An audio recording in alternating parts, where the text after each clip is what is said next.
Thank you all for standing by and welcome to the CFT Mission Status Update Teleconference.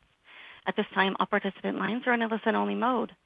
During the Q&A session, if you would like to ask a question, you may do so by pressing star 1 at any time during the call. Today's call is also being recorded. If you object, you may disconnect. Today's conference will begin shortly. Thank you for standing by.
Hi, everyone. Thank you for joining our call today for a status update on the International Space Station and Commercial Crew Programs. I'm Leah Cheshire. We're here at NASA's Johnson Space Center, and joining me on the line today are Ken Bowersox, Associate Administrator for NASA's Space Operations Mission Directorate, Steve Stich, Manager for NASA's Commercial Crew Program, and Dana Weigel, Manager of NASA's International Space Station Program. We're going to give our participants some opportunities to provide opening remarks today before getting into the question and answer portion of our session. We've recently had some technical difficulties on some of our conference calls, so our conference line will be moderated by the call moderator during the Q&A portion today.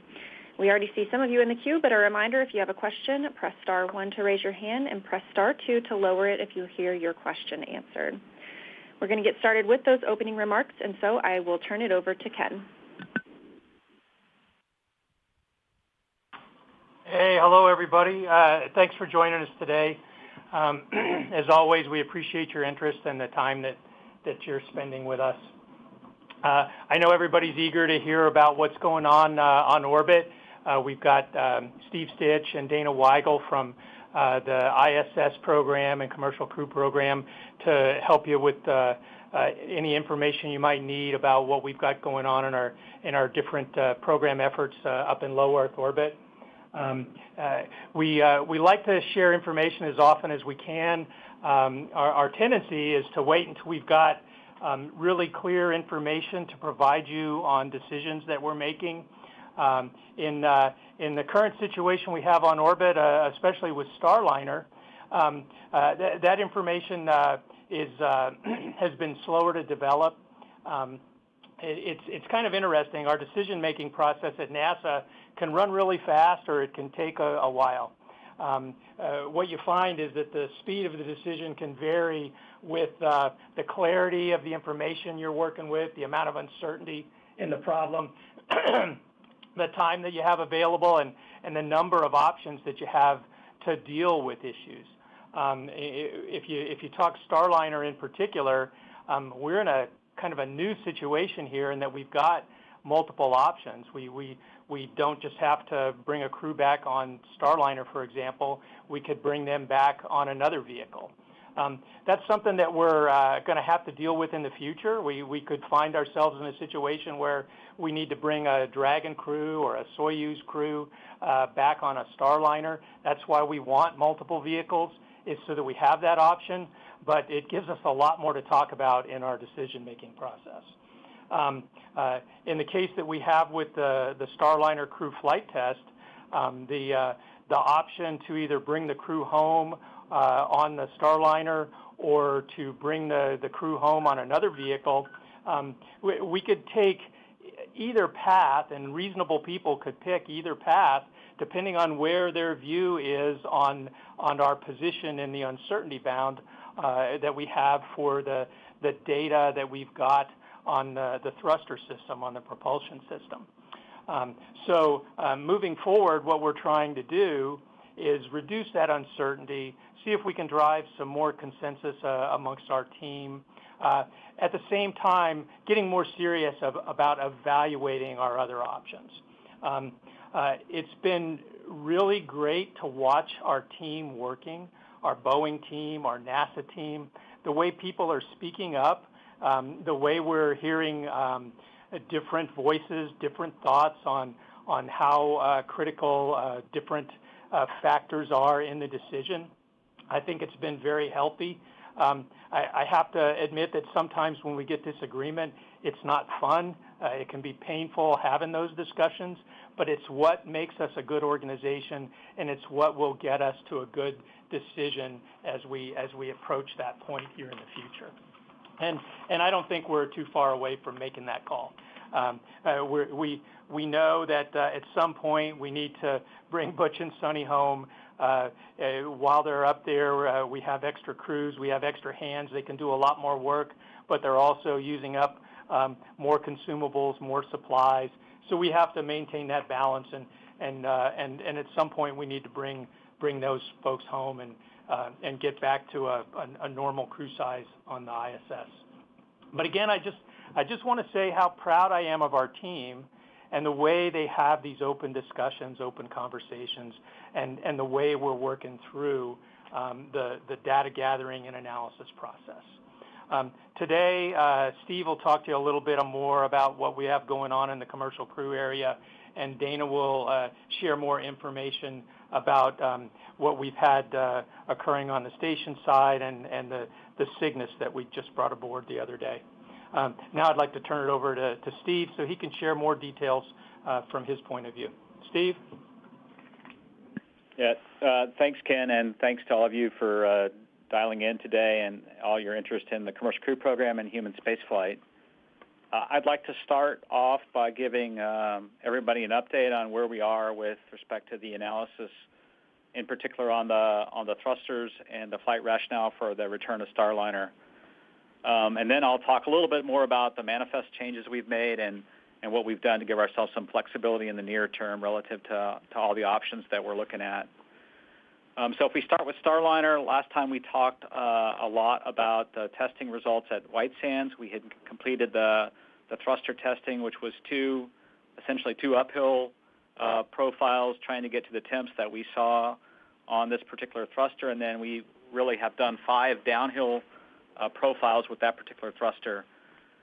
We were able to replicate degradation in the thruster during that testing, and we saw that continually on the downhill side with the thrust levels degrading over time, which seems to mimic what we're seeing in flight to some extent during those downhill profiles.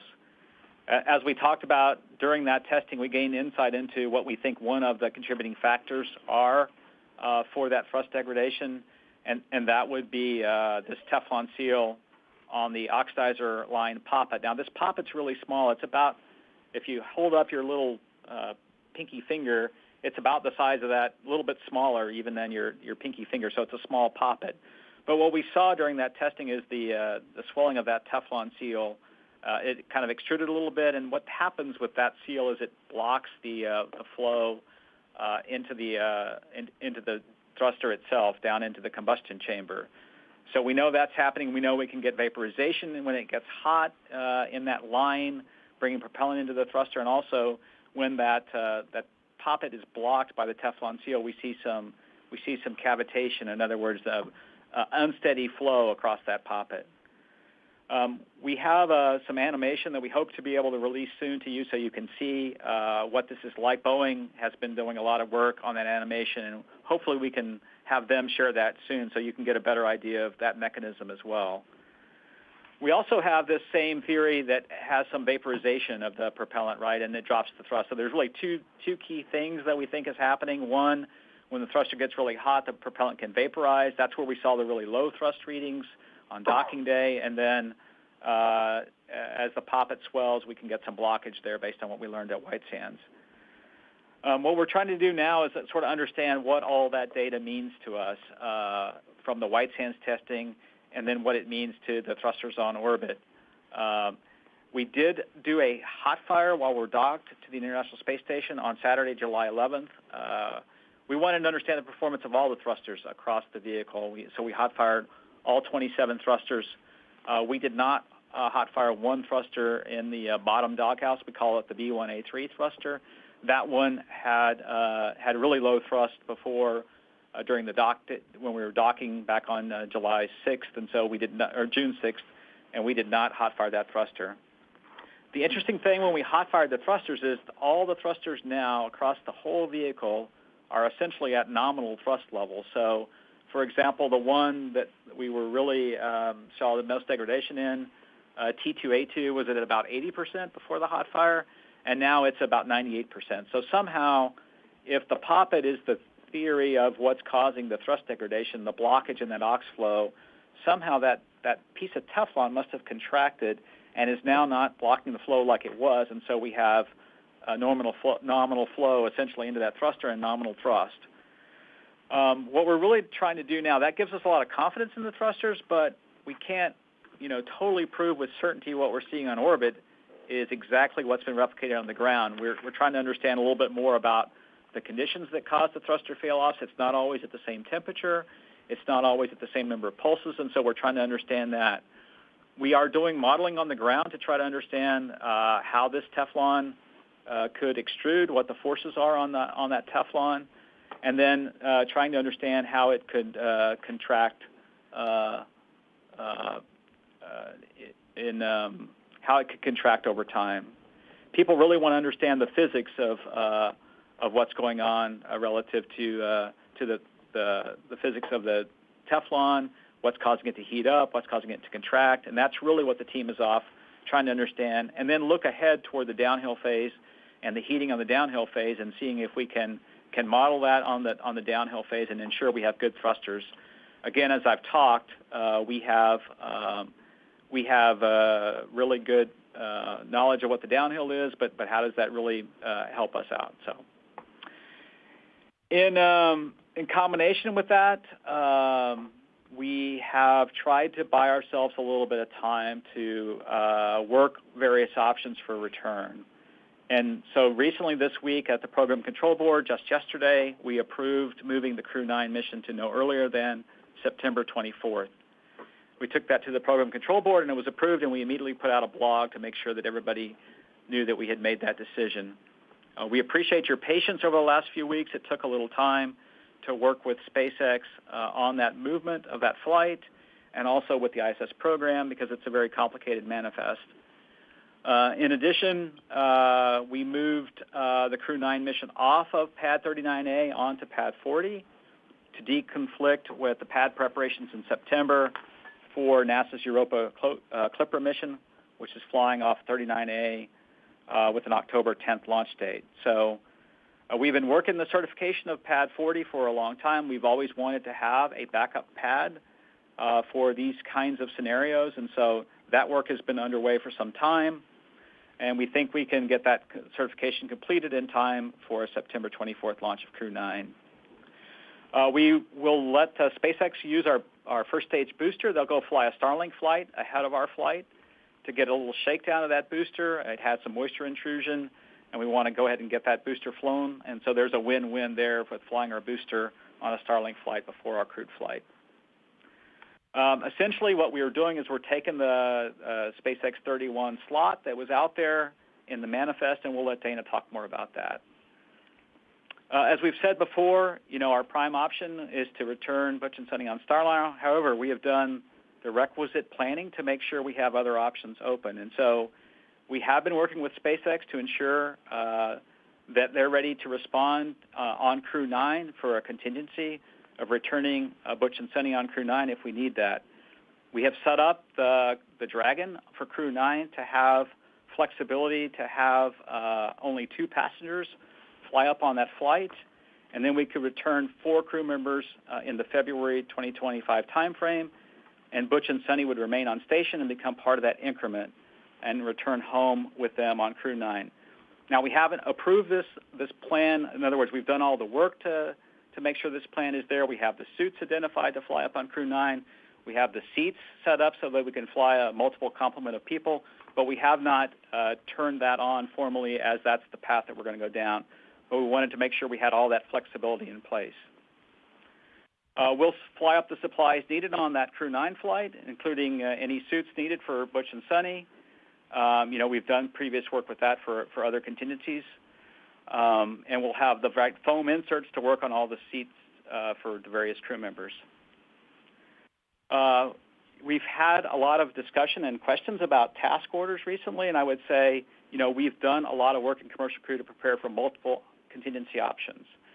The first one is, and we want to be open and transparent about those options, the first one is to have an option in Dragon on the cargo pallet to fly 1 crew member, a total of 5 crew members down in a contingency only.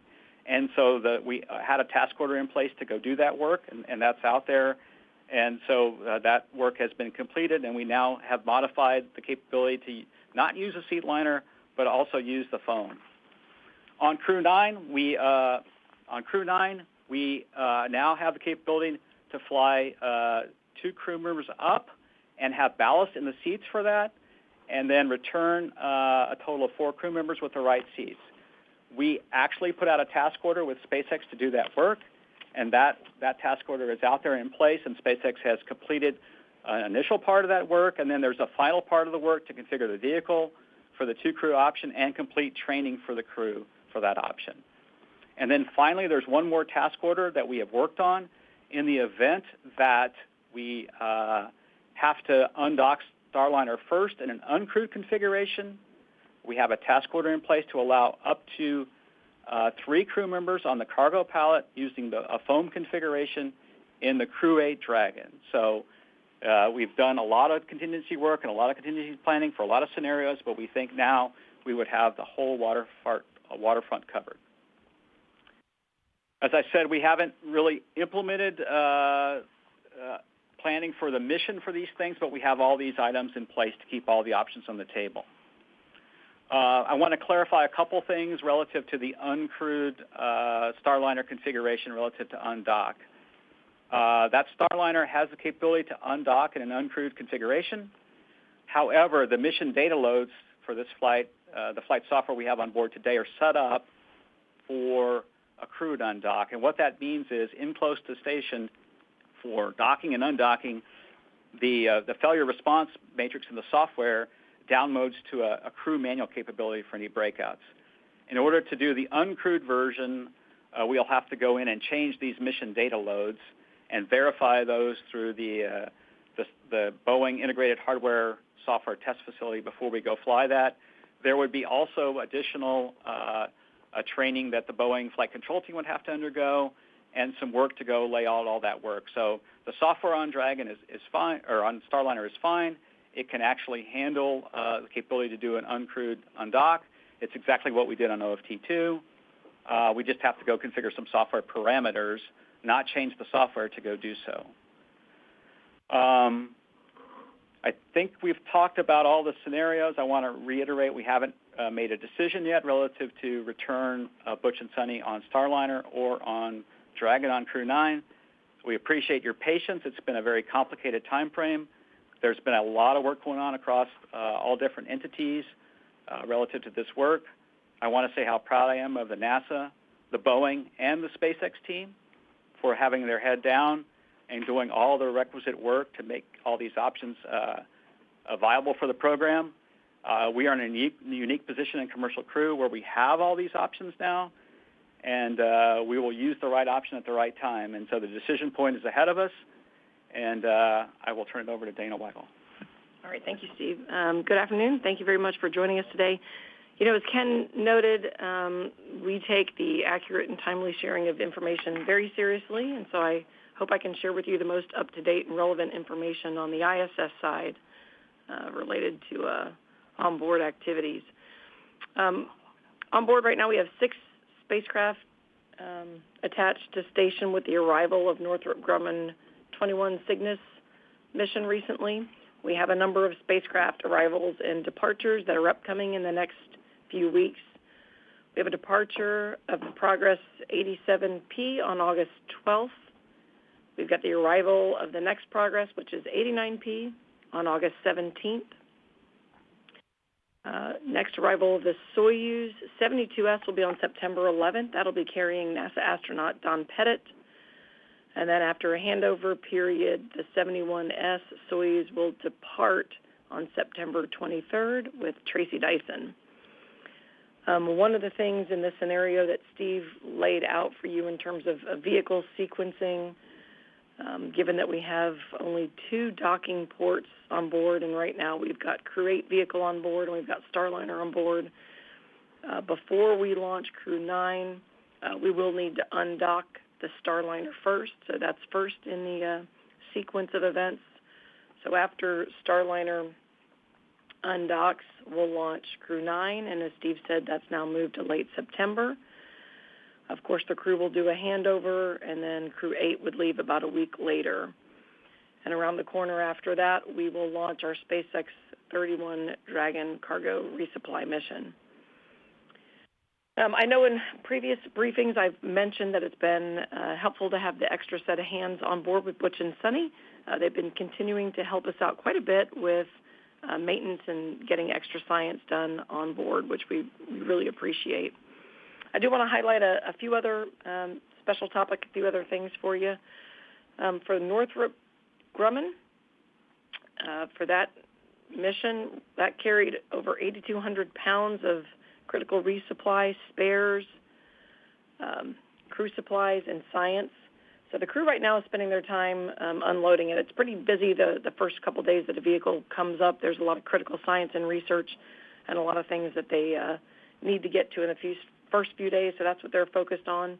I do want to commend our Northrop Grumman and our NASA teams for the work they did addressing an engine burn execution issue that was encountered uphill.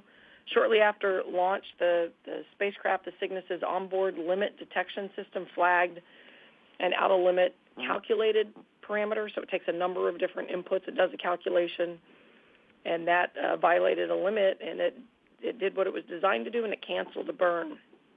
The Northrop team took a close look at all of the individual engine parameters and determined that all of the hardware was actually functioning within acceptable limits. That calculation is a little bit more conservative, and so they reworked the far-field rendezvous plan to keep us on time with our planned arrival time. It was pretty impressive to watch them do that, and of course that was important to us because there's a lot of science and research that has limited time frames that it can handle between launch and arrival. So they did a fantastic job recovering and reworking the plan after that burn issue they had. Yesterday's capture of NG-21 was actually the 50th free flyer capture that we've done on board station. Of course, we used the SSRMS or Canadarm2 to do that. That's pretty impressive. The first one was about 15 years ago. It was HTV-1. That was on September 17th, 2009. And I'm kind of tickled by that data point because I was the lead flight director for HTV-1, and I remember sitting on console that day, first time we'd ever tried to capture a free-flying vehicle with a robotic arm, and pretty impressive now to think that we've now done 50 of those. And then as I mentioned, Progress 89P is coming up, and of course that is loaded with a lot of food, propellant, and supplies for the Expedition 71 crew. I want to give a little bit more detail to what Steve talked about with the task orders. And we understand there's been a lot of confusion. We do a lot of work off and on with SpaceX for any number of different scenarios and contingencies. And so they're not specifically new activities for us, but just to give you a little more detail, the task order that was issued to SpaceX in mid-July was developed to support a contingency return capability for Tracy Dyson, similar to what we did with Frank Rubio. If you recall with Frank Rubio, after we had the Soyuz coolant loop leak, we put in place a capability that allowed for a 5-crew return with the Dragon. When we did that, we used the Soyuz seat liner as the cushion on the Dragon cargo pallet for Frank. And what we realized after that is ideally we wouldn't be taking the Soyuz seat liner and moving it. It is vulnerable to damage when you pull it out and you move it around. And so we worked in a solution that uses a foam, just different foam basically for the cushioning, and didn't require us to move the seat liner. So that gives us a lot more flexibility and doesn't put that Soyuz seat liner at risk. So that's the work that we had SpaceX do in mid-July, and that's actually the generic contingency configuration that we plan to use for all of our Soyuz crew members if we ever encountered a Soyuz vehicle issue and needed to use the Dragon. And then as Steve mentioned, we also increased that number to 7 just so that we have a full range of capabilities for future contingencies. We are really fortunate that we've got evolving capabilities in a framework that allows us to put in place alternate crew contingency options. I think the Soyuz coolant leak taught us quite a bit. You know, we'd always been protecting for anomalies on board station, but you can have any number of an anomaly on a crew vehicle too, whether it's a micrometeoroid strike or anything else. So smart for us to always have backup plans in place. Steve mentioned the specific backup plan for Starliner, and just to give you a few other pieces to that plan, if we did fly up Crew 9 with 2 crew, our plan is to leave Butch and Sunny on board to execute the rest of that expedition. They would return on Crew 9 with the normal crew rotation timing. A couple years ago, we made the decision, knowing that this was a test flight, to make sure that we had the right resources, supplies, and training for the crew, just in case they needed to be on ISS for whatever reason for a longer period of time. So Butch and Sunny are fully trained. They're capable and current with EVA, with robotics, with all the things we need them to do. Of course, as you know, they have both actually done expeditions on board station previously. They've also done EVAs for us. I did pre-position their EVA gear earlier in the year just to have that on board, so they've got suits that fit them, and so no issue or challenge with them performing the increment if we really had to do that. And to reiterate what Steve said, those are backup contingency plans. We have not made any decisions at all in terms of anchoring to a specific plan. I hope that helps fill in some of the blanks and keeps you guys fully informed with our latest. And with that, I will turn it back over to Leah. Thank you, Ken, Steve, and Dana for all that information. Again, thanks to everyone who's tuned in online. We'll move into the question and answer portion of our conversation today. A reminder, press star 1 to raise your hand and be admitted into the queue, and press star 2 to lower it if you've heard your question answered. And as mentioned earlier, I will be turning over this portion of the call to Holly, our operator online. So, Holly, I'll let you take it away. Thank you. Our first caller is Marcia Dunn with the Associated Press. You may go ahead. Your line is open. Yes, hi. I'm hoping you can hear me. For Steve, Ken, or both, after so many critical problems, how can NASA have any faith in bringing Butch and Sunny home in the Starliner, no matter how many more tests or patches are done?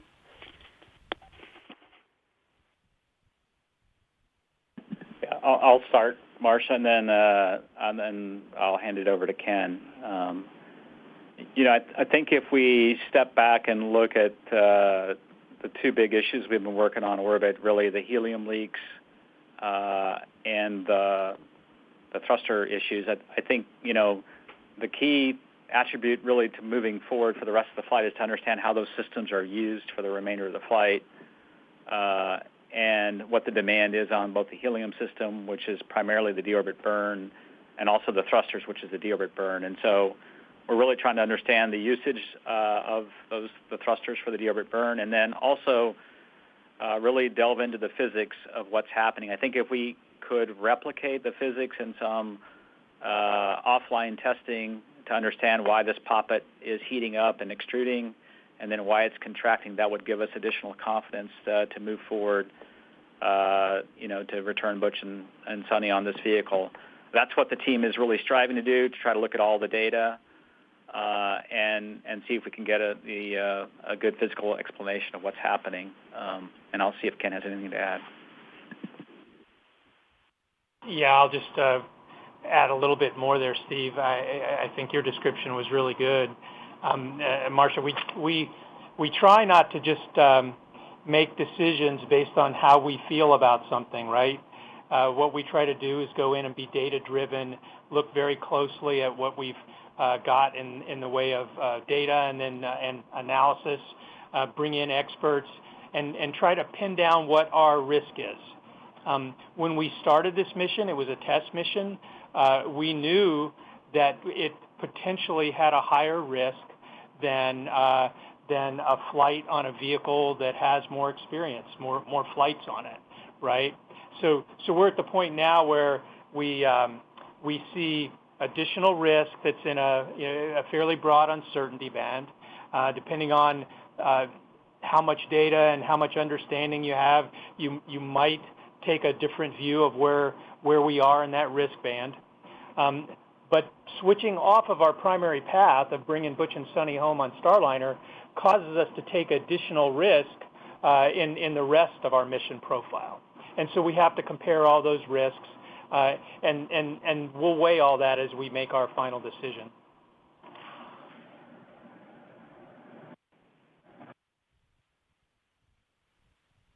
Our next caller is Gina Sinceri with ABC News.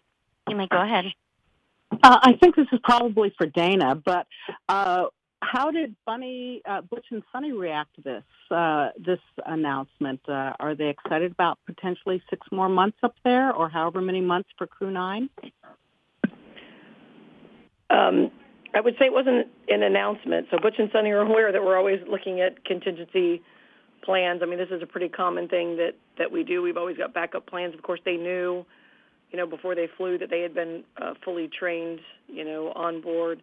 The ground team has done a great job talking with Butch and Sonny and keeping them included in all of the discussions. In fact, I'll let Steve share, but he's had some recent board meetings where they participated. Butch and Sonny are ready to support, and they trust the ground teams. They're ready to support whatever we need to do. They're great crew members, great astronauts, great at flying Starliner. So I'd say they're prepared for either path that we go down, and let me hand it to Steve to share a little bit more insight with you in terms of communications with Butch and Sonny. Yeah, I would say, Gina, we continue daily, weekly to update Butch and Sonny. They will, the great news is the station has a lot of capability. They can dial into our meetings. They dialed into our program control board last Tuesday, and we're able to sort of hear all the different various opinions of where we're at and all the data that we've been putting together and all the different risk assessments. So they're getting that data.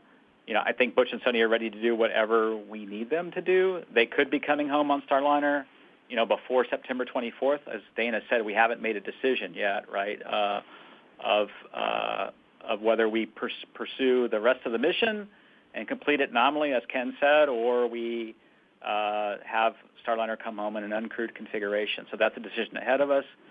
Knowing Butch and Sonny, they are professional astronauts and test pilots, and they understand the difficulties of the decisions that we're faced. They have complete confidence in the ground teams, and then they'll do what we need them to do.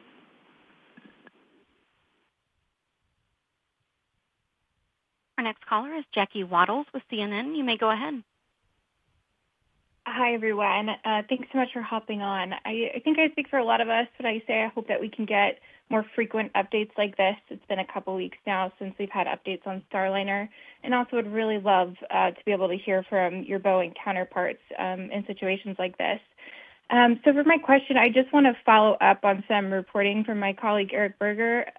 So it sounded like behind the scenes there was some pretty serious concern about if Starliner has certain thrusters fail during undocking, that it could pose a threat to the ISS or become uncontrolled. Can you tell us if that's true, if that's something that's really being discussed behind the scenes?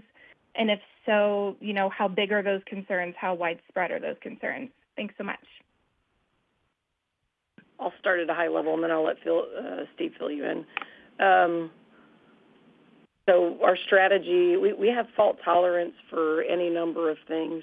So we've got sufficient fault tolerance for undocking, so we're not concerned about the, let's say, immediate proximity around ISS.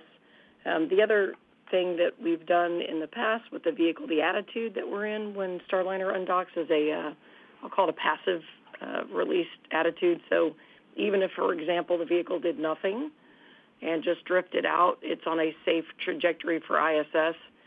That's not the state the vehicle would be in, but that's an added, let's say, layer of conservatism that is already there. And so I'm not sure what the specific concern is that you're referring to, but there is plenty of fault tolerance. Plus, there is safe, complete drift-out trajectory if none of the thrusters were working at all. So, Steve, you want to add anything to that? Yeah, I would just say, from a thruster perspective, the biggest demand on the thrusters for the remaining portion of the flight is really the deorbit burn. There'll be a few thruster firings to back away from ISS, and then a burn to basically take it over the top of ISS, and then I would say below ISS, and then moves out in front of ISS. Those firings aren't that stressing on the thrusters. Where we get into the next part of the flight, and again, the heating is not nearly what we saw on the day of rendezvous when the thrusters are firing very rapidly, not only to keep Starliner pointed toward the ISS, but also to fly it up the corridor and into the docking area. But the deorbit burn has a number of firings as the OMAC engines, the orbital maneuvering and thruster control engines, fire for the deorbit burn. 4 of those. The RCS thrusters will fire to hold the orientation of Starliner to make sure it's pointed in the right direction to get all the thrust you need out of the engines, and that's the next stressing case. So it's really the real concern is how many thrusters can we have fail off? We've done a lot of analysis that have shown that you can have significant number of the aft thrusters fail. In fact, you could have 4 failures of the aft thrusters, and we would still have great attitude control during the deorbit burn. And then after the deorbit burn, we need to maneuver to an attitude to separate the crew module and the service module. And then for that SEP sequence, the aft thrusters aren't required at all. Just want to clarify one other thing on the software. The software that's used, whether it be crewed or uncrewed, is the same software, the exact same flight software. What would need to be updated is a specific set of mission parameters, we call them mission data loads, to get into the uncrewed configuration. So the software doesn't have to be changed. The trajectory is the same. It really is on the software side, it's just some contingency mission data parameters in the software that if a crew weren't there, the software could then execute the checking and any response needed in close to ISS.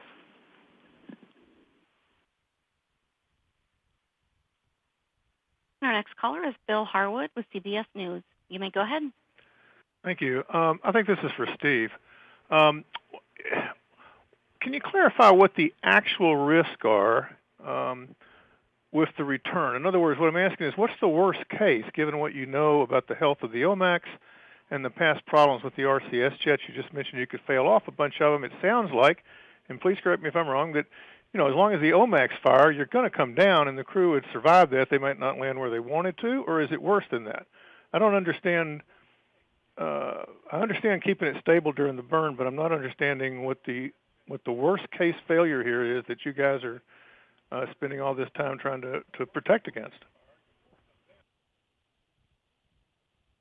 Yeah, that's a good question, Bill. I think it's really the worst case would be some integrated failure mechanism between the helium leaks and the RCS thrusters. And so for a nominal deorbit burn, as I talked about, we fire one OMAC in each of the 4 doghouses, and then the RCS jets are just there to hold the orientation.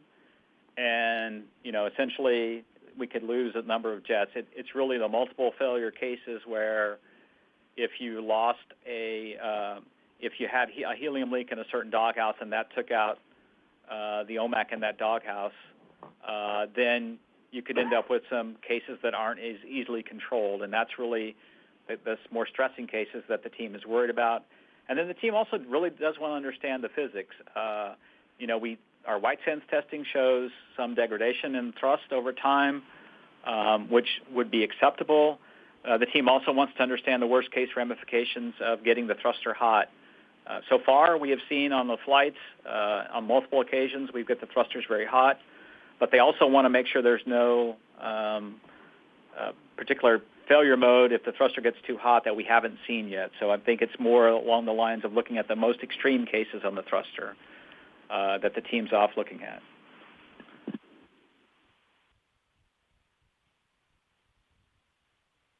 Our next caller is Micah Maidenberg with the Wall Street Journal. You may go ahead. Thank you. Hi, all. Boeing said last week that data supports flight rationale for using Starliner to take Butch and Sunny back to Earth. I guess, Ken and Steve, just from where you sit, are you personally in agreement with that view from Boeing, or do you prefer one of the contingency plans discussed, or are you still waiting? And just wherever you are on that, could you please explain kind of the magnitude of debate within NASA about using Starliner to return the crew members? Like, how many people, for example, on the program control board are currently opposed to that? Thanks. Well, why don't I start, Steve, and then you can kind of finish and tell Micah about the PCB.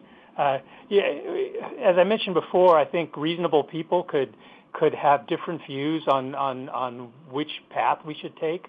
I don't think anybody is taking a view that you could prove is wrong or right.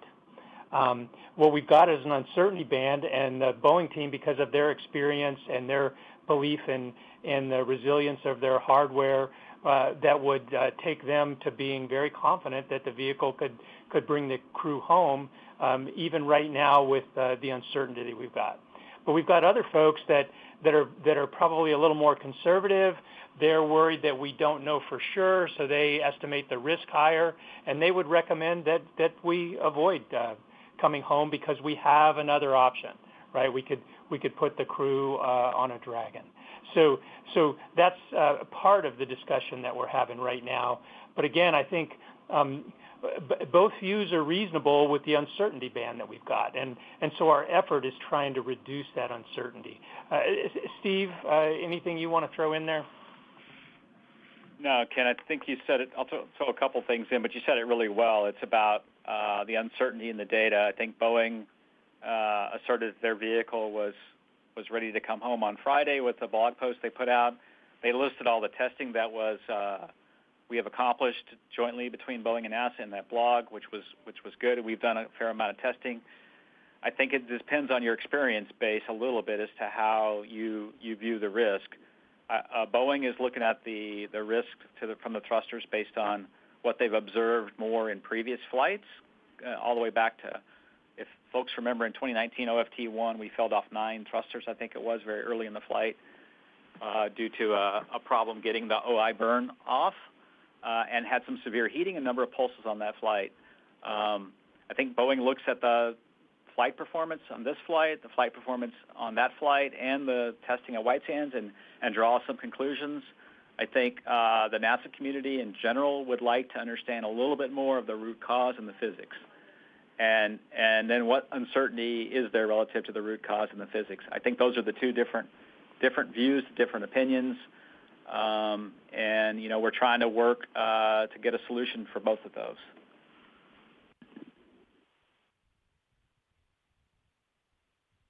Our next question comes from Joey Roulette with Reuters. You may go ahead. Thanks. Just wanted to follow up on Micah and Bill's question for Steve or Ken. Can you kind of quantify the disagreements that the NASA team is voicing during these meetings or the program control board?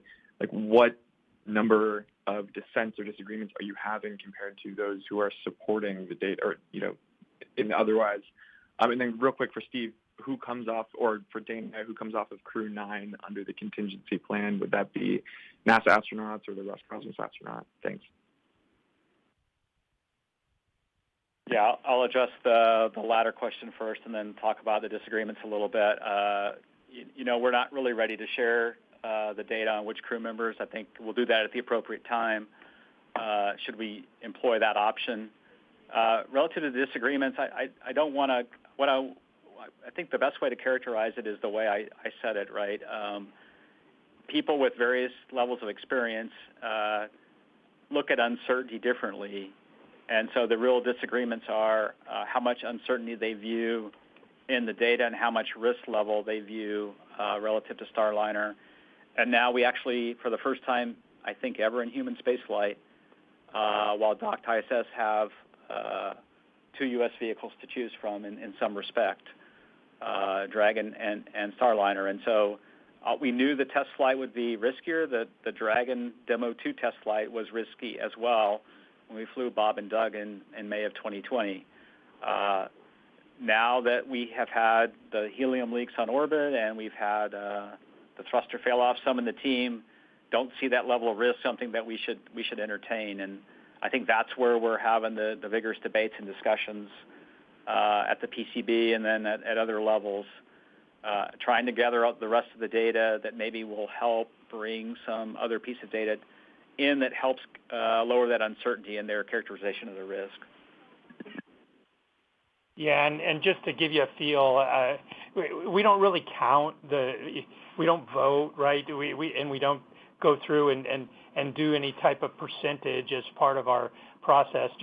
Just one disagreeing voice can be enough, right, to sway the whole team to move a different direction. But I'd say we heard from a lot of folks that had concern, and the decision was not clear. Right, we heard enough voices that the decision was not clear at the program control board.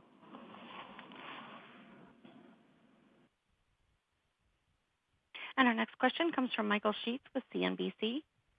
You may go ahead. Thank you. Appreciate it. Given what Ken said at the beginning of the call and the variety of factors at play, I think 1-hour press briefings that don't even happen once a week aren't quite cutting it, especially when the briefings try to cover multiple topics at once. But I'll stick my questions to Starliner because that's the one I really want an answer on. Now that Crew 9's been pushed back a month, what are the timeline constraints on making a decision about Starliner's return? Or in other words, how long do you have to make a decision on Starliner's return, and when do you need to make that decision by?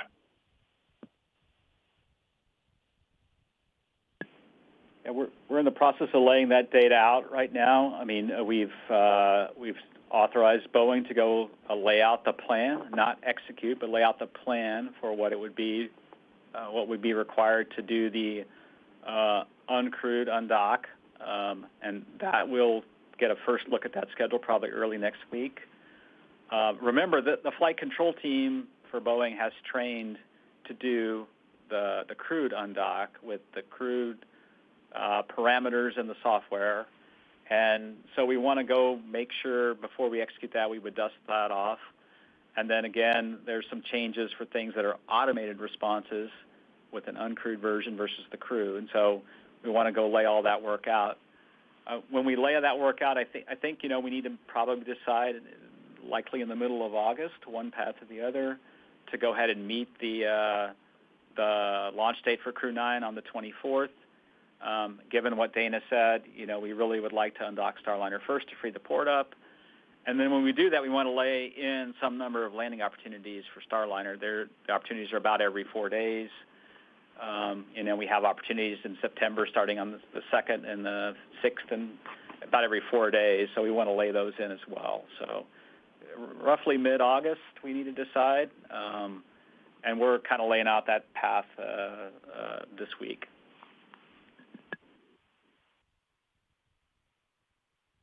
And our next caller is Lauren Grush with Bloomberg. You may go ahead. Hi. Thank you so much. This is for Steve or Ken, kind of following up on Michael's question. I'm just curious, what does the next few weeks look like for you? How is this decision going to get made? And who ultimately makes the call about how Starliner will come home? Yeah, you want me to? You go ahead and explain the process there a little bit, Steve, and then I can weigh in. Yeah, absolutely, Ken. I would love your thoughts. We need to basically follow up from the program control board that we had, where we laid out data, but we didn't necessarily poll in a way that led to conclusion, I would say. We have new data coming in. I failed to mention we have brought in extra propulsion experts from across NASA, from the Jet Propulsion Lab, from the Glenn Research Center, and from the Goddard Space Flight Center as well, to help. They are meeting here this week to see if there's some data that perhaps we have missed. They're working in concert with our commercial crew prop team and Aerojet Rocketdyne. So once we get all that data together, we'll have to come to the program control board, see if we've closed all the actions as well from the previous program control board, then take that to an agency flight readiness review, make a recommendation to Ken, and then depending on how that meeting goes, there could be another step with Jim Free and ultimately the administrator, and I'll see if you have anything to add, Ken. No, I think you summarized it really well, Steve. The way it would work is it comes to the flight readiness review. I chair that review. We'll poll everybody, see where we are. I'll state what my position is at that time. If we have dissenting voices out of that meeting, then it can go to the associate administrator, and if there's a desire to go even further, it can go to the administrator. The administrator, though, it's important to understand that the decision-making authority I have is delegated from the administrator. Same thing with the associate administrator, right? The administrator ultimately takes responsibility and has a very important concern and responsibility for the final decision. So he will be involved.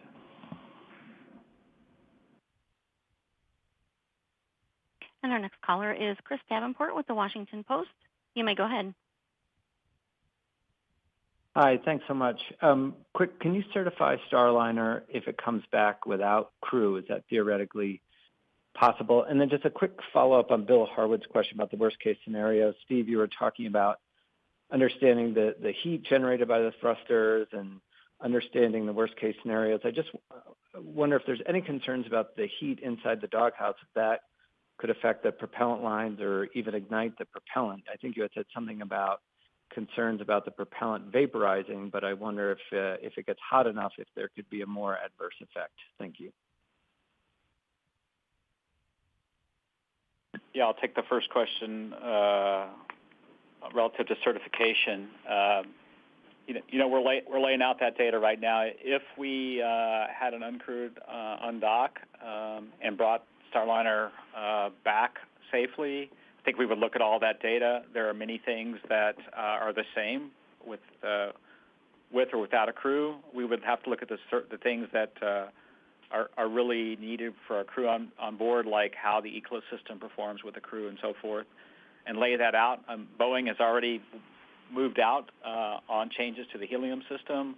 We've talked about the seal that is leaking. Remember the P2D2 flange that leaked pre-flight?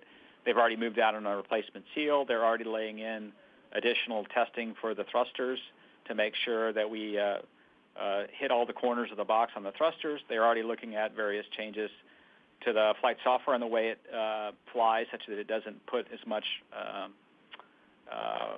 many pulses on the thrusters and cause the additional heating. Relative to the worst case question on igniting the propellants, right now, the propellants are separate from each other, so you would have to get enough heat to actually rupture a line, and so we don't really see that as a concern. What the doghouses are really doing to us is keeping the heat in and such that Sometimes even when we fire an OMAC, we can get heat soaked back over from that OMAC into the RCS thruster. So we don't really see it as a ignition risk or a concern of combustion inside the doghouse. It really is more about will the thrusters fail off during the deorbit burn or some other time. And our next caller is Kenneth Chang with the New York Times. You may go ahead. Hi, thank you. This is for Steve Stich. Basically, what changed and when and why? I asked you back on July 10th whether there were any contingency plans for Dragon, and you said, quote, certainly we've dusted off a few of those things to look at relative to Starliner just to be prepared. What you described today goes way beyond that. Was that July answer accurate, or when did you decide to actually get these extended plans started? Thank you. Yeah, I think I'd have to go back and look at the timing. We started in early July doing some early planning with SpaceX for some of these contingencies. Then as we got closer and a little bit more data, we started to put a few more things in place on Dragon. You know, we have this contingency option that we've been working a little bit more in the background for a while. In the last few weeks, we have decided to make sure we have that capability there. As our community, I would say, got more and more uncomfortable with the uncertainty in the thrusters, I think that, to me, upped the priority in having this capability in place. And really, what we have done is totally reversible. We can fly a Crew 9 as planned, as we've been planning for years with 4 crew members, and we can plan to fly it with 2 crew members. And so as we got further and further into it and heard more from the team and the uncertainty that Ken talked about and I've talked about, we decided to put a little bit more effort on that, on getting the Crew Dragon on Crew 9 configured to support the option. So.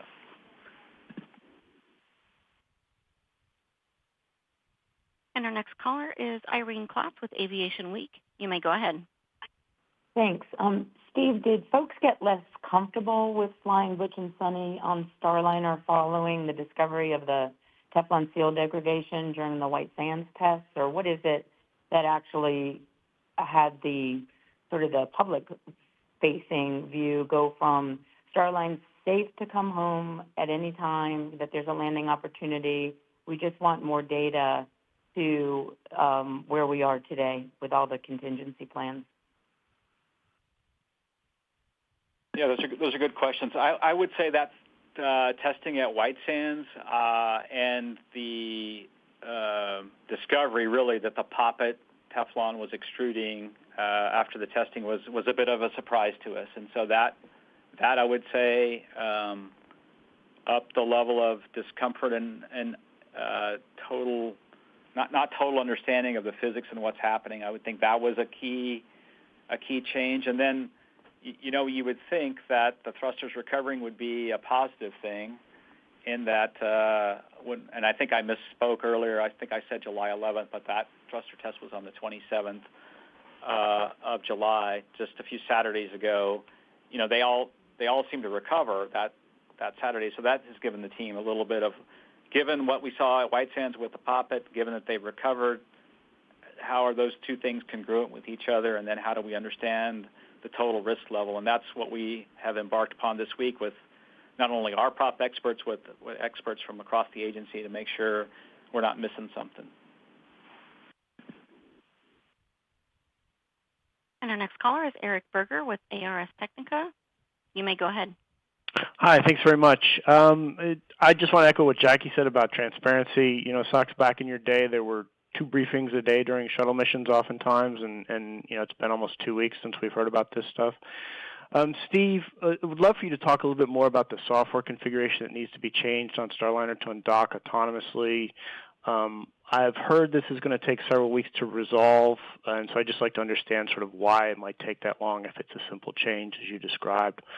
Also, can you or Sox give an estimate on the likelihood of Dragon versus Starliner return for Butch or Sunny? I know there's uncertainty, but is it like 50-50 at this point in your mind, or are you leaning one way or the other? Thank you.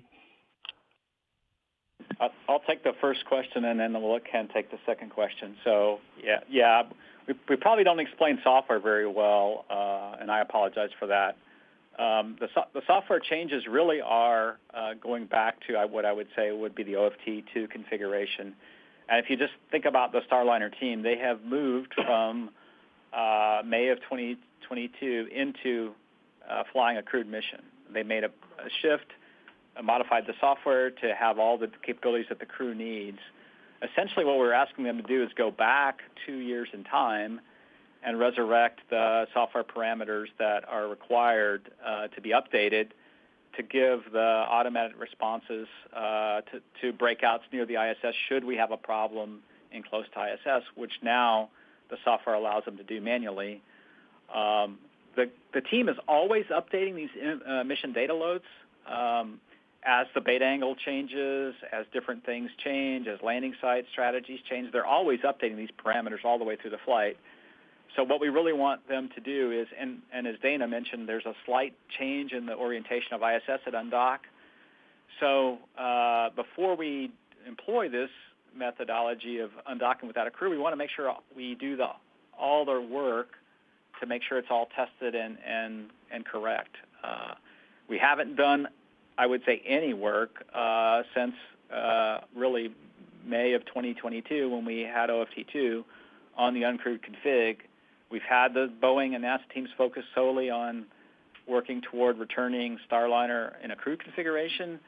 Before we go execute that, it's just smart and responsible to go take the software and the mission data loads in this configuration, go into the integrated test facility. We call it ASIL, which is where all the flight software resides, all the flight hardware associated with the avionics resides, and then go run it through some test cases just to make sure we haven't missed anything. That's really what we would go do. That's really what would take the time if we were to pivot to an uncrewed undock. That's what we would go spend our time on. And I'll let Ken answer the second question. Yeah, Eric, thanks for the thoughts on the press conferences. I appreciate that and really appreciate your interest and how hard you're working to get accurate information out there to everybody. To give you a number, it's just really hard right now. I can't give you one. It could change drastically one way or another depending on new data. But I would say that our chances of an uncrewed Starliner return have increased a little bit based on where things have gone over the last week or two, and that's why we're looking more closely at that option to make sure that we can handle it.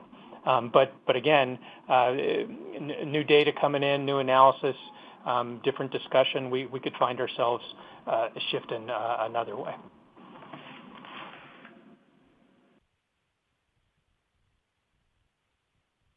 And our next caller is Anthony Leone with Spectrum News. You may go ahead.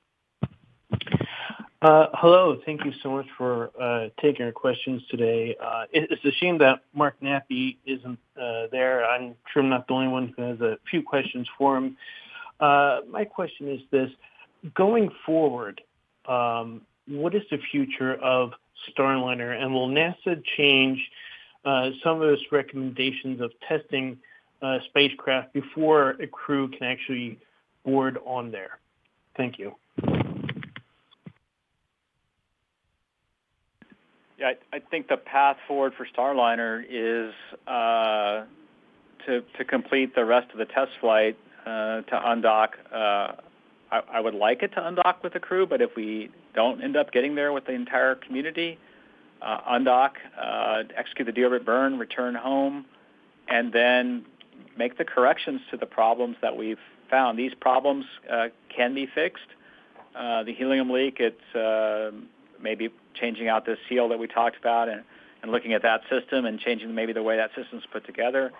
And then the thrusters, doing a little bit more testing at White Sands and then figuring out how to fire them less. So I see a bright future for Starliner. Either way, we really need two crew transportation systems. There could be a day in the future where we're calling upon Starliner to do something for us like this. And it's a great vehicle. It's got great capability.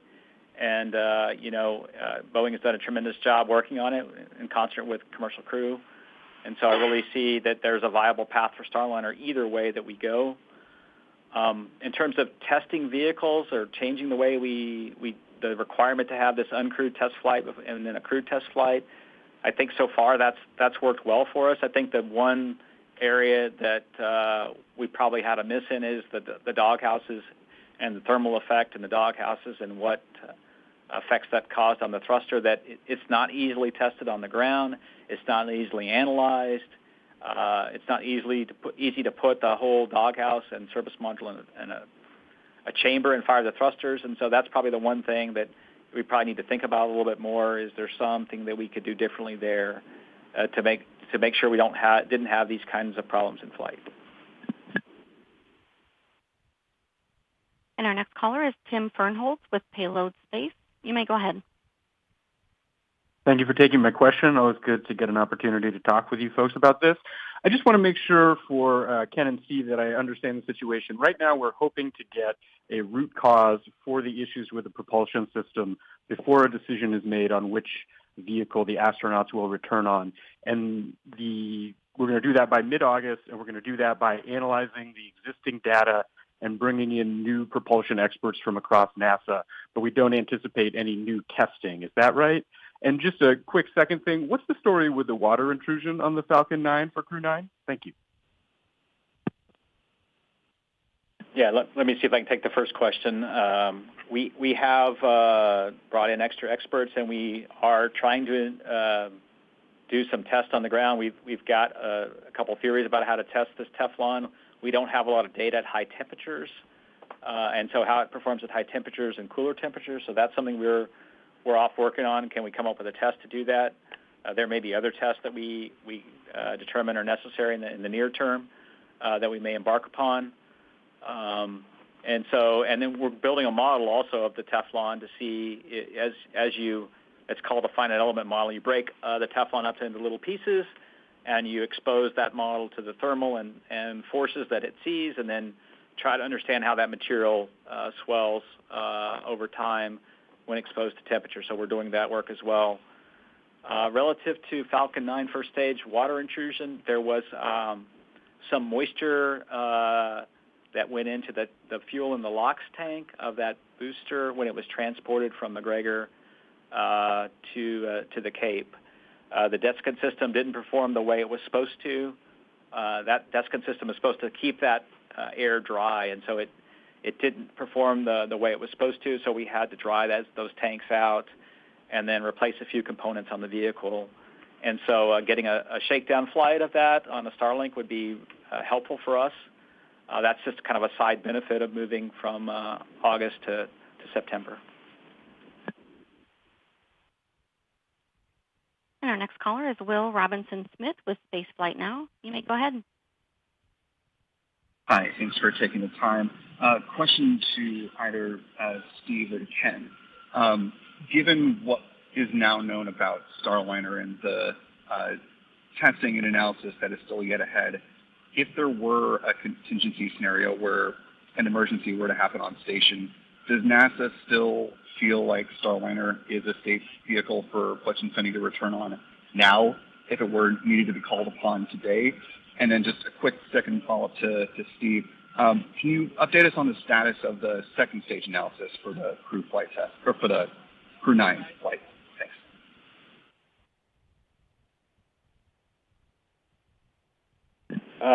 Let's see, relative to the first question on the contingency return capability, we still agree that the right course of action would be to return Butch and Sunny in Starliner. Should there be an emergency at ISS where it's an uninhabitable environment or they need to get off station, Starliner would be their best option, and we still feel confident in that. Relative to the second question, we have been following along with the FAA's investigation on the second stage anomaly on the Merlin vacuum engine, what we call the MVAC engine. Our second stage has been through testing at McGregor with the modifications that we spoke of on the press event. I think that press event was on the 26th, or maybe it was the 19th of July. So it's been through the stage testing at McGregor. We removed that sense line, removed the transducer from the vehicle, tested that vehicle. The testing all went well. SpaceX has flown now, I'm probably losing track, at least 3 or 4 Starlinks, plus the NG-21 flight with the modification. Our team's feeling pretty good about that. We swapped out the turbine housing, and we're working through that swap out, and that's coming to the program control board Thursday, which is tomorrow. So that's the latest status on the second stage on Crew 9. Yeah, and Will, this is Ken. It may be confusing folks that we're willing to put the crew on for a contingency return, but still talking about the planned return. And part of that is how we make decisions about risk in contingency situations. It's pretty unlikely to get into one of those contingency situations, number one. And then number two, because of the criticality of those situations, we typically would be willing to accept a little more risk. So that's how you get this apparent difference in what we would be willing to do in the different situations.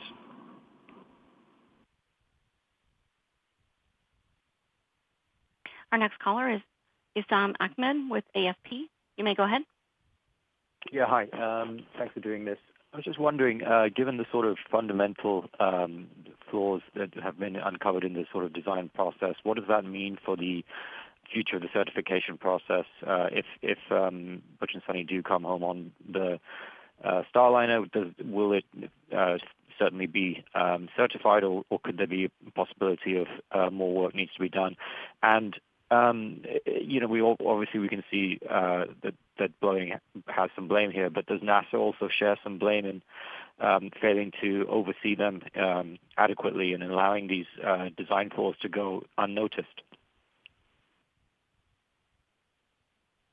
Yeah, obviously the certification process isn't really just about landing, and then if the landing goes well, that vehicle is certified. We have a whole process of certification that we needed to go through relative to the data that's obtained from this flight. We obtain pressure data that's recorded on board. We'll go look at all that data.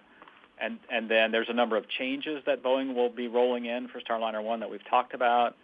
I think we mentioned in the area where the landing loads are the highest, called an airbag backing panel. It's where the airbag's essentially attached to the structure of Starliner. That's going to be modified, and we have to go through certification on that. I think we've talked about the suits and seats are going to have some modifications. Obviously, the flight software has modifications to go to both the forward port and the zenith port, so there's many modifications that have to be certified. The changes to the doghouses relative to helium would undergo certification as well, and that data would be given to NASA, along with whatever the changes to the way the vehicle flies to reduce the demand on the thrusters in terms of the heating. Relative to the certification process and how we got here in flight, I think we'll have to go back and look at that. We see things on every flight that are a bit of a struggle for engineers to explain why did we miss that. We had that in Space Shuttle. I remember a flight, STS-95, where that many flights into the program, the drag chute door, when the engine started at liftoff, the drag chute door fell off, contacted the engine, and then we had to go work in the flight. Was the drag chute safe to deploy, or were we worried about it coming out? So that, you could say, was a certification miss. Obviously, Orion is dealing with what they learned on the heat shield from their test flight as well, Artemis 1. It's every test flight, every time we fly, we learn something new. SpaceX, after 300 Falcon 9 flights, found when they made a very simple design change, removed a bracket and changed a transducer on the Starlink flight that had the MBEC anomaly, ended up having a failure of the engine. So I think it's really tough, this business is. I always do a bunch of soul searching afterwards, like what did we miss, and we'll do that, and we'll see if there's anything we can improve in our processes. Our next caller is Elizabeth Howell with Space.com. You may go ahead. Thanks, everyone, for your time. This might be for Dana. Can you clarify, if possible, who would be flying on Crew 9 if it was only 2 astronauts? Would it be the pilot and the commander, for example? And I'm also wondering about the implications for future missions. If it was only 2 going up, would that affect the composition for Crew 10, for Crew 11, and the alliances with other space agencies such as Roscosmos? Thanks very much. All right, let's see. Just to echo what Steve said, we're not ready to share specific crew names for the contingency plan. If we find ourselves in a position where we do make a decision that we're not going to fly Starliner back with Butch and Shunny, we'll share those details at that time. But more generically, sending up 2 and then having Butch and Sunny stay on board, just to kind of walk through that. So they stay on board and they end up doing the full increment. Crew 8 comes home with a normal Crew 8. And then at that point in time, we're back into our normal rotation plan. So there are no other deltas or changes. It's just a specific change to Crew 9 dropping down to 2 crew.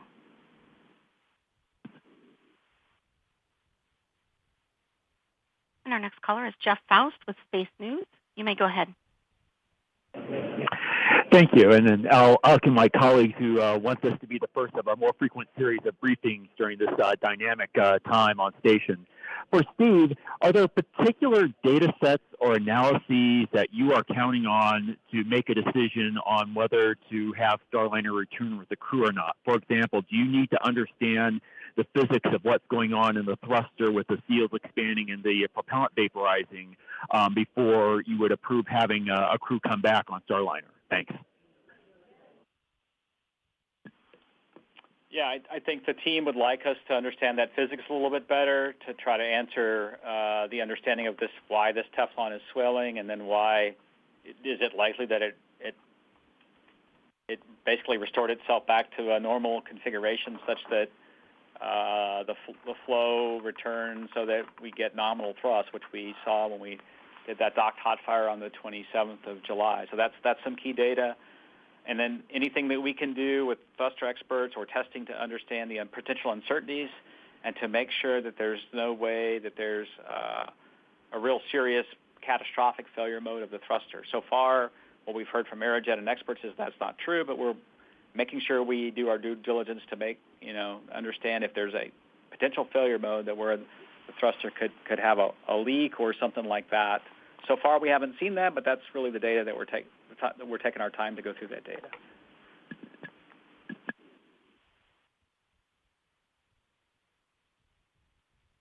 Our next caller is Marina Koren with The Atlantic. You may go ahead. Hi, a question for Steve. In your discussions with SpaceX, have you considered organizing an entirely new Dragon flight to bring Butch and Sunny home so that they don't have to remain on station until February 2025? And a quick one for Ken. My colleagues on this call have already said that we would have really liked to hear from someone at Boeing today, but I do want to ask, why isn't Mark or another Boeing representative on the call today? And given the amount of work that you've done with SpaceX to prepare for the contingency plans you're telling us about today, why isn't a SpaceX representative on this call? Thanks.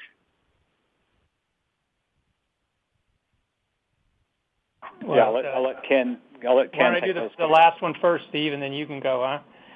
Sure. Today we wanted to just kind of give you the NASA team's point of view on all the complicated issues on ISS. We'll have chances to bring Boeing back along with SpaceX in the future as we progress. Today I really wanted those guys to be able to work on the technical issues rather than being here at the press conference, but we'll give them an opportunity in the future. Steve, go ahead. Yeah. Relative to sending up a new Dragon so that Butch and Sunny didn't have to stay up till February, we really never considered that option from the very beginning. We liked the option of modifying Crew 9 or Crew 8. We looked at both of those and bringing them back in either one of those vehicles. We're trying to lay out the rest of our manifest, to make sure we have vehicles available for all the flights. It just didn't make sense to go ahead and accelerate a flight with SpaceX to return Butch and Sunny earlier. Our next caller is Clayton Sandell with Scripps News. You may go ahead. Yeah, thanks. One of my questions just got answered, but I will ask, we haven't heard from Butch or Sonny since July 10th, and I was hoping you might commit to having them participate in another on-orbit press conference as soon as one can be scheduled. Thanks.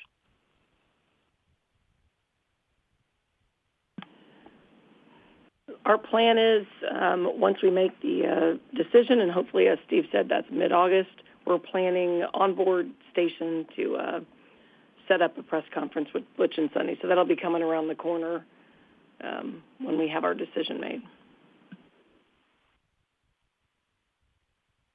And our next caller is Stephen Young with Spaceflight Now. You may go ahead.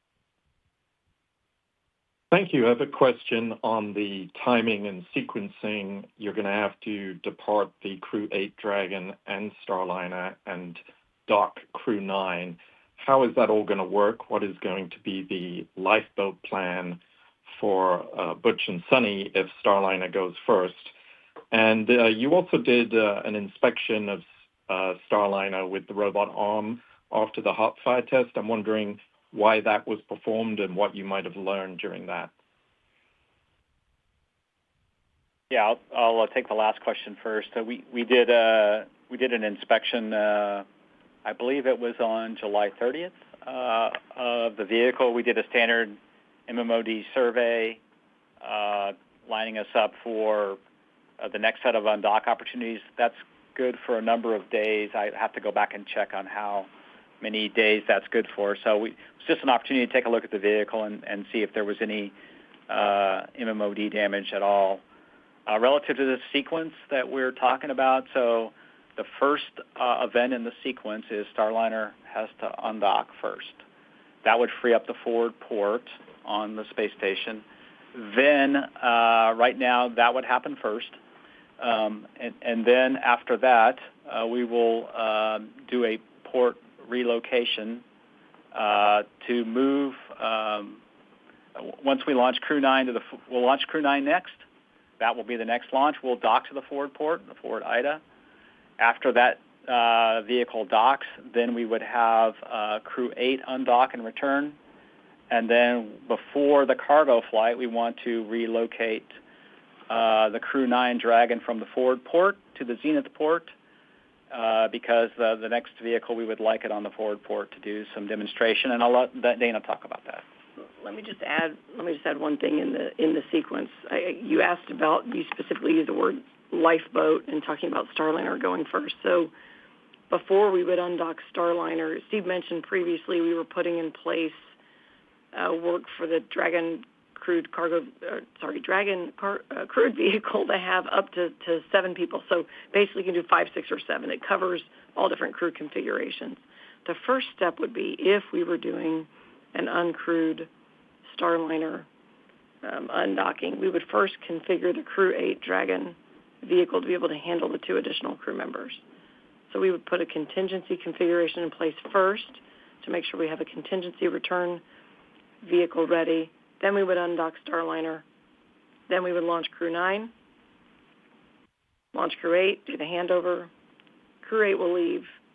Then, as Steve said, we would relocate Crew 9 to get ready for our cargo mission. So that's how we would handle the lifeboat configuration for the uncrewed undock scenario. And thanks, Dana. I feel for reporters that have to understand that whole thing, because as we talk it's very complicated. So.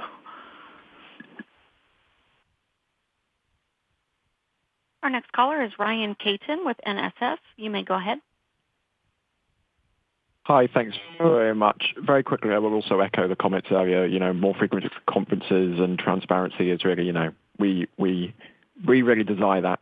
I understand you do not want to name the astronauts right now, but in the event that 2 up, 4 down Crew 9 contingency is activated, do you know when those 2 astronauts which are bumped off Crew 9 would fly? Will 2 astronauts on every future Dragon mission now be bumped one flight further down the line, or how's that going to work out? Thanks. We haven't worked through those specific details. We tend to assign crew in general a couple years out to get them into training, but in this particular case, we've got crew members who are already proficient and trained, so our flexibility is much hire in this particular case. They're fully qualified to go fly on ISS, do all the ISS work. They're fully qualified for Dragon. So if we found ourselves in that situation, that's something we'd do, is we'd go look at future manifests and just see what makes sense for the overall crew complements going forward.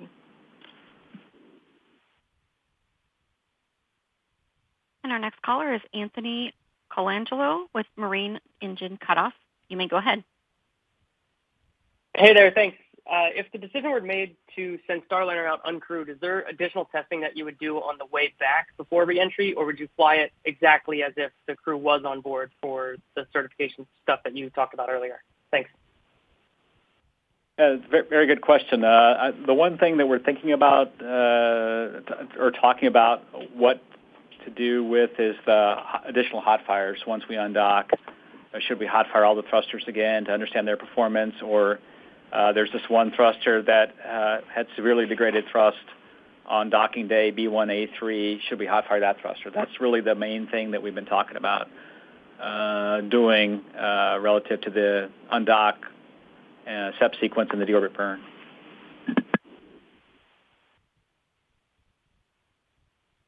Our next caller is Manuel Mazzanti with Exploración Espacial. You may go ahead. Thank you very much, Manuel Mazzanti, Exploración Espacial. A question for Dana, following previous comments. I know that you cannot mention names so far, but in the case that this contingency plan moves forward, launching Crew 9 with 2 members, what would be the rationale? Would it be based on the activities they need to perform, like science-based, prioritizing science, EVA, maintenance, international partners? And a quick second question, have you ever considered modifying Crew 9 in some way that you can return with 6 astronauts, like the original Crew 9 plus Butch and Sunny, given the fact that Crew Dragon could handle 7 astronauts, I guess? Thank you. All right, I'll take that first one, and then I'll let Steve talk about the second one. Yeah, there are a lot of things that we take into consideration when you look at crew complements, and in a case like this, specifically looking at Butch and Sunny's training and the rest of the crew complement and what makes sense both for ISS, but also specifically for the Dragon. You know, the Crew 9 crew trained together with 4 crew. Though in this case, we have this contingency. They fly up with 2, so we're looking at all of those factors combined to make sure that we make the right decision. And I'll let Steve answer the second one. Yeah, relative to additional capability beyond the 4 seats we have in Dragon, SpaceX had some of those concepts early on relative to additional astronauts. Right now, the seats have to rotate during entry, so it would be really difficult on the cargo pallet to install more seats. And, of course, then we would have to modify the Eclipse system to handle flow to those suits for cooling, and then also for air and then O2. So, you know, we talked about it a little bit over the years, but we really don't have the time to implement such a system. And so we feel like we've gotten the best solution now, which would be to fly 2 up and then 4 back on Crew 9, should we need to employ this option. And our next caller is Gina Sunseri with ABC News. You may go ahead. Yes, is this the only major problem you see that causes you to have with the RCS thrusters, that causes you to have call coming back on Dragon an alternative?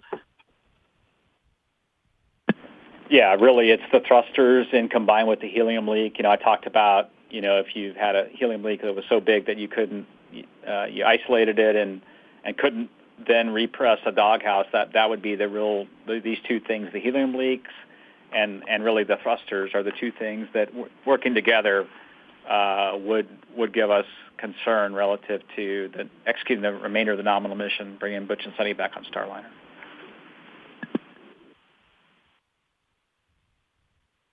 Our next caller is Megan Bartels with Scientific American. You may go ahead.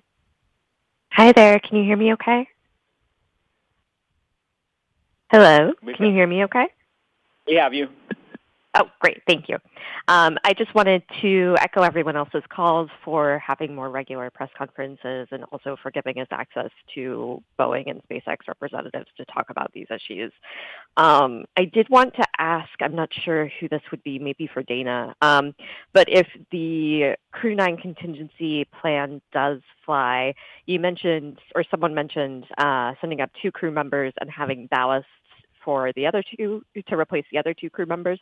Can you talk about why it would be ballast and not like supplies for the space station, non-consumable material kind of thing? Yeah, that's a good question. Really, what we're looking to do is replace the weight or the mass of a crew member in that seat, and so we can fly up some supplies, some additional foam in that seat, but there really is a metallic ballast config that SpaceX has built and would fly up in the seat just to make sure the center of gravity is unchanged. All these capsules have a pretty tight center of gravity, and the ballast would have to be flown in the seats on Dragon for that purpose. And that is all we have time for today. Thank you all again for tuning in, and thank you for your questions. Thank you again to Ken, Steve, and Dana for participating and sharing the latest updates with us. We will continue to provide updates at blogs.nasa.gov/commercialcrew, and that will do it for us today. So thank you all again for joining. Thanks, everybody. And this concludes today's conference. Thank you for participating. You may disconnect at this time and have a great rest of your day.